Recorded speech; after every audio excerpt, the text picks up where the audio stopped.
Queridos, a paz do Senhor Jesus Cristo. Aqui quem vos fala é o pastor José Cícero Vasconcelos da Nóbrega.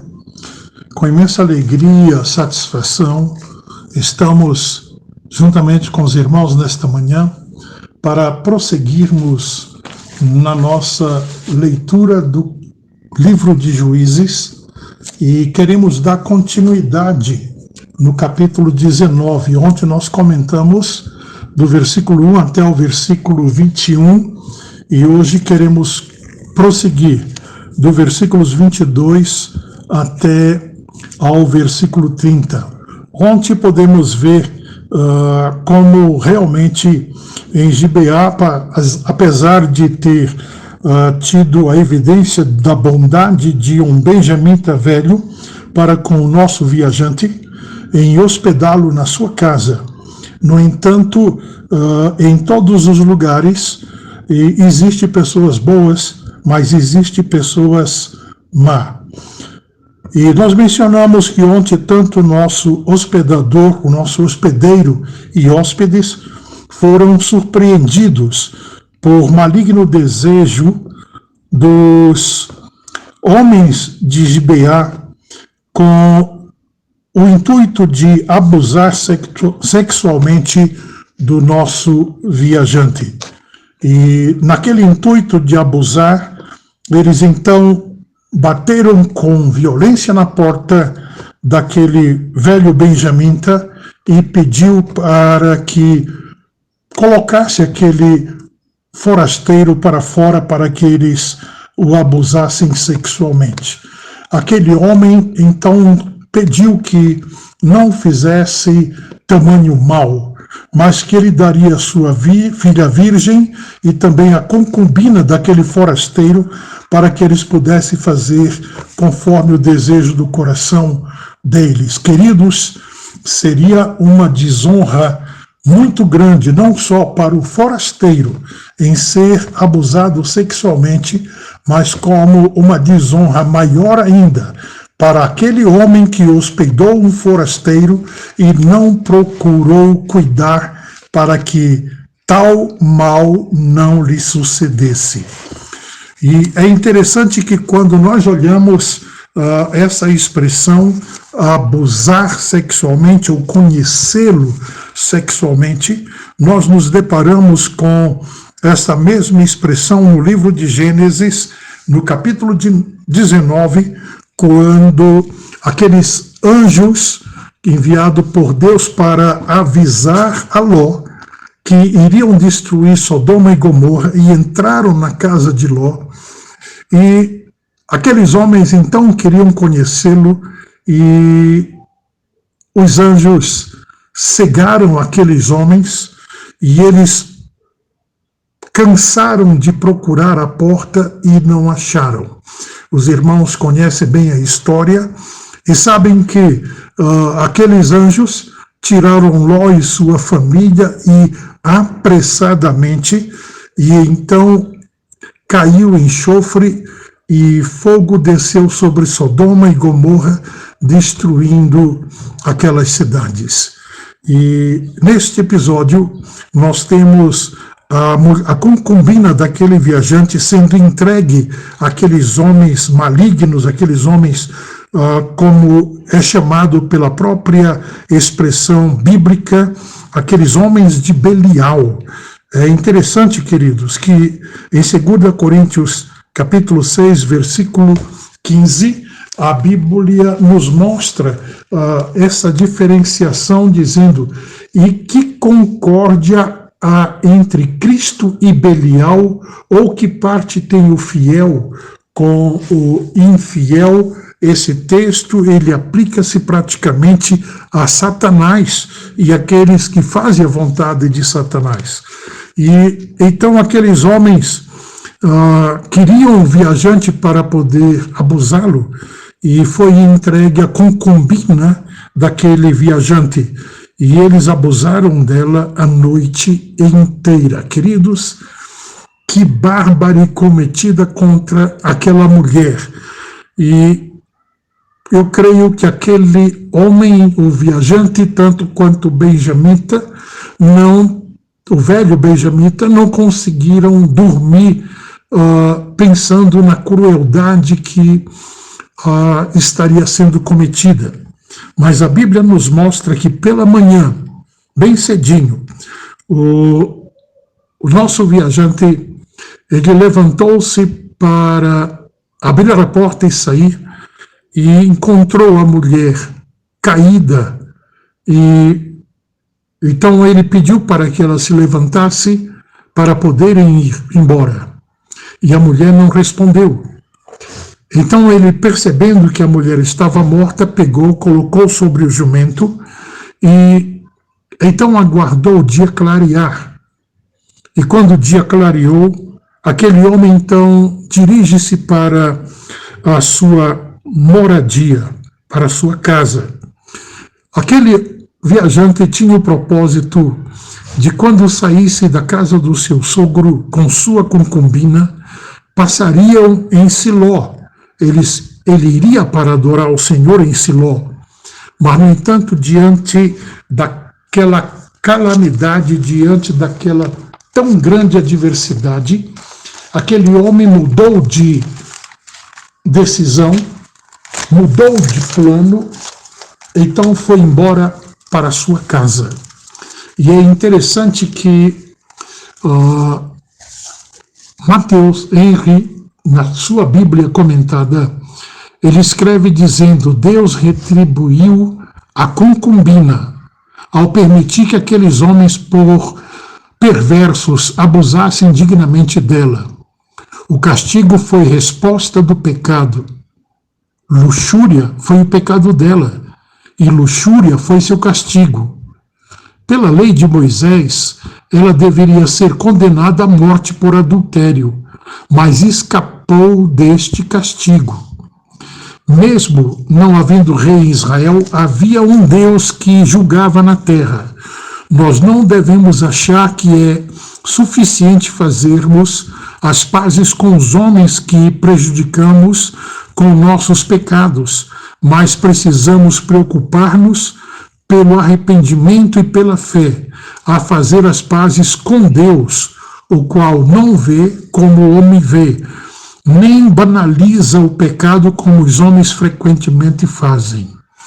A justiça de Deus nesta questão não atenua de modo algum a perversidade horrenda desses homens de Gibeá, pois nada poderia ter sido mais brutal e desumano.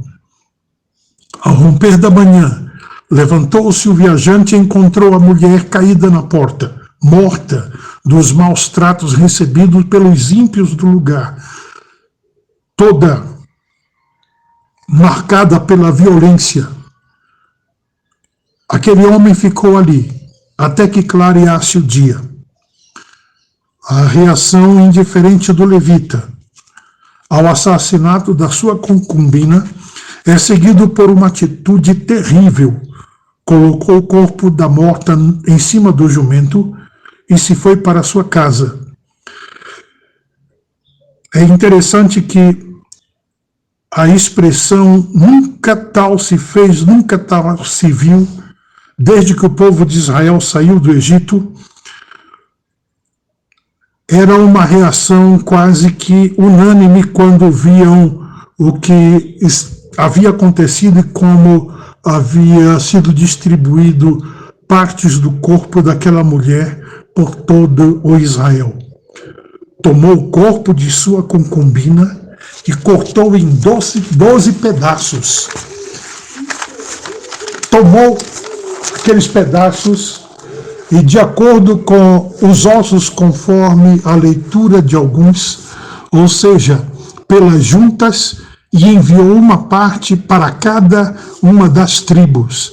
Dentre as tribos inclui até mesmo Benjamim, com a esperança de que alguns homens dali se comovessem a participar da punição por tamanha perversidade e o fizessem com mais vigor, pois fora cometido tal barbárie por homens da sua própria tribo. Parece muito cruel mutilar um cadáver que, por ter sido tão indignamente desonrado, merecia ser enterrado com decência. No entanto, o levita tinha como objetivo não somente representar o ato bárbaro que havia sido cometido contra sua esposa, para a qual teria sido melhor ser cortada em pedaços do que ser abusada como foi, mas também de expressar sua ardente indignação e, desta forma, instigar o mesmo sentimento nos outros. Todos aqueles que viram os pedaços do cadáver e foram informados sobre o assunto tiveram os mesmos sentimentos em relação àquilo. Primeiro, todas as pessoas devem recolher-se e pesar o assunto de forma imparcial e completa em sua mente, considerando com seriedade e calma, sem influência de qualquer um dos lados, antes de pronunciar-se a respeito. Segundo, então, devem discutir o assunto com franqueza, aconselhando-se com amigos, conhecer suas opiniões e motivações e pesá-las. Terceiro, por fim, devem expressar sua opinião e apresentar sua decisão, de acordo com a consciência, diz o sábio escritor. Na multidão de tais conselhos, há segurança. Provérbios 11, versículo 14. Diante disto, constata-se que, de modo geral, havia um sentimento de honra e de moral que permeava a nacionalidade. A prova disso nós veremos no que se segue no capítulo 20, mas queremos de antemão dizer para os irmãos: o estopim estava aceso. Queridos, podemos abstrair uma grande lição desse relato bíblico, de que decisões tomadas em momento de dor, no momento de pesar, em momento de angústia, elas podem trazer algumas complicações.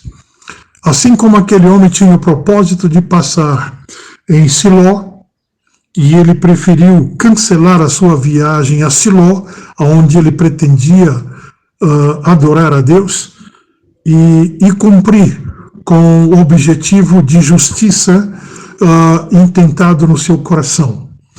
Tem muitas circunstâncias que nós precisamos parar, refletir, analisar, para não sermos dirigidos pelos nossos sentimentos, pelos nossos desejos. Eu gosto de uma célebre história acerca de decisões. São 3 pensamentos básicos, onde ele diz: nunca tome uma decisão em um momento de dor, de angústia e de tristeza. Não deixe o caminho por um atalho. Atalhos desconhecidos podem levar a lugares indesejados ou perigosos. Provérbios capítulo 14, versículo 12, diz assim: há caminhos que ao homem parece direito, mas o fim deles são os caminhos de morte. Capítulo 16, versículo 15, o sábio escritor, ele escreveu e disse: há caminhos que parecem direito ao homem, mas o seu fim são caminhos de morte. Segundo sábio conselho, não seja curioso para o mal. A curiosidade para o mal pode levar a consequência fatal ou mortal, né? Salmos 34, versículo 16. o rosto do Senhor volta-se contra os que praticam o mal, para apagar da terra a memória deles. Provérbios 25, 28 diz: como a cidade derribada que não tem muros, assim é o homem que não pode conter o seu espírito. Terceiro sábio conselho: não tomes decisão em momentos de dor ou de ódio. Decisões tomadas pela emoção podem levar a ações irracionais e o arrependimento pode ser tardio. Provérbios 11:17 diz: o homem benigno faz bem à sua própria alma, mas o cruel perturba a sua própria carne. Provérbios capítulo 16, versículos 18. A soberba precede a ruína, e a altivez de espírito procede à queda.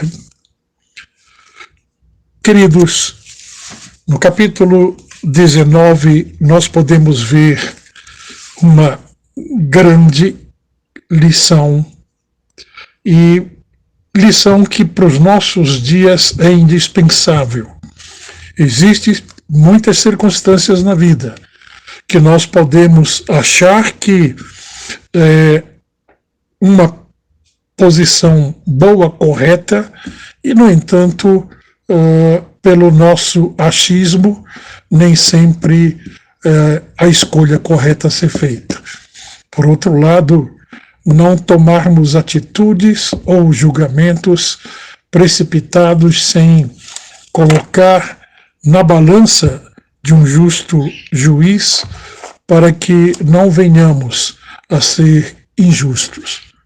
Que o Espírito de Deus possa iluminar nossa mente, o nosso coração, nos ajudando a entender que, assim como no passado, Deus precisava de remanescentes para fazerem a diferença na terra, ainda hoje Deus busca aqueles que realmente o amam e o adoram em espírito e em verdade. Deus abençoe a todos.